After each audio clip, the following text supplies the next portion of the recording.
Assalamualaikum warahmatullahi wabarakatuh. Bagaimana kabarnya? Sehat? Alhamdulillah. Pada video kali ini, kita akan belajar tentang peradaban awal Indonesia. Kehidupan manusia semakin lama semakin berkembang, demikian juga budaya dan teknologinya. Hal ini juga terjadi di Indonesia pada masa awal peradaban. Masyarakat Indonesia mulai mengembangkan teknologi dari tingkat sederhana sampai tingkat yang kompleks.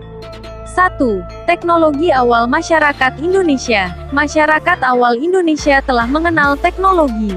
Teknologi pada tingkat permulaan hanya mengutamakan segi praktis atau sesuai dengan tujuan penggunaan saja. Teknologi tersebut semakin lama semakin berkembang. Berikut ini teknologi yang berkembang pada masyarakat awal Indonesia. Teknologi pembuatan gerabak. Masyarakat awal Indonesia telah mampu membuat gerabah dengan hiasan-hiasannya. Pada masa perundagian, kerajinan benda-benda gerabah telah mencapai puncak perkembangan yang ditunjukkan dengan penemuan arkeologis. Pada masa bercocok tanam, pembuatan benda-benda gerabah dilakukan dengan teknik yang masih sangat sederhana. Segala sesuatunya masih dikerjakan dengan tangan. Baru pada masa perundagian, teknik pembuatan gerabah mulai dilakukan dengan menggunakan roda pemutar dan tatap batu. Teknologi pelayaran. Nenek moyang bangsa Indonesia adalah bangsa-bangsa Austronesia yang bermigrasi dari daratan Asia sejak 2000 tahun sebelum Masehi. Mereka berlayar menggunakan perahu bercadik. Dengan menggunakan perahu tersebut, mereka menyebar ke Indonesia dan sekitarnya. Bangsa-bangsa yang datang tersebut kemudian ada yang menetap dan bercampur dengan penduduk asli. Setelah menetap, mereka tetap mengembangkan kegiatan pelayaran sehingga tradisi kelautan tetap berkembang. Kemampuan berlayar memungkinkan untuk melakukan kegiatan menangkap ikan dan perdagangan jarak jauh. Perdagangan dilakukan antar pulau di Indonesia dan antara kepulauan Indonesia dengan daratan Asia Tenggara. Berdasarkan pengalaman, mereka kemudian menguasai ilmu perbintangan yang diperlukan dalam kegiatan pelayaran. Teknologi pembuatan benda-benda perunggu. Pada masa perundagian, masyarakat telah mampu membuat benda-benda dari logam. Teknik pembuatan benda-benda logam ini ada dua macam, yaitu bivalve dan acire perdue. 2. Kepercayaan awal masyarakat Indonesia. Pada masa berburu tingkat awal, sistem kepercayaan belum tampak.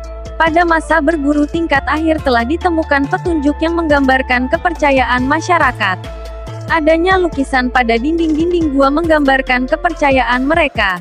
Dalam masyarakat bercocok tanam, terdapat kepercayaan bahwa roh seseorang tidak lenyap ketika seseorang tersebut meninggal. Sehubungan dengan kepercayaan, maka upacara yarik paling menonjol adalah upacara penguburan, terutama mereka yang dianggap terkemuka oleh masyarakat. Ritual-ritual dalam upacara penguburan penuh dengan kepercayaan terhadap roh nenek moyang dan kehidupan setelah kematian. Dengan demikian, masyarakat awal Indonesia telah mengenal kepercayaan animisme dan dinamisme. Kata animisme berasal dari bahasa Latin, yakni anima yang berarti roh. Animisme adalah kepercayaan kepada makhluk halus dan roh. Dinamisme berasal dari kata Yunani, yaitu dinamis yang berarti kekuatan. Dinamisme berarti kepercayaan terhadap benda-benda di sekitar manusia yang diyakini memiliki kekuatan gaib. Kepercayaan animisme dan dinamisme masih berkembang di masyarakat Indonesia sampai sekarang.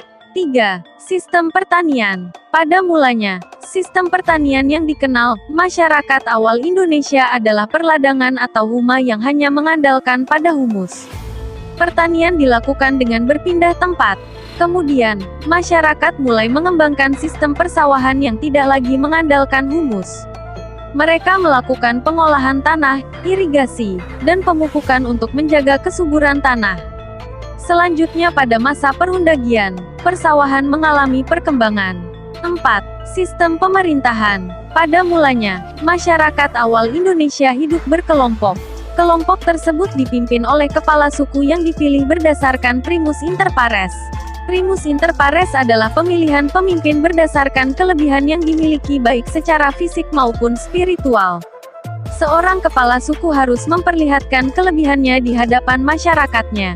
Seluruh kekayaannya ditumpahkan untuk kesenangan, kemakmuran, dan kebahagiaan rakyatnya.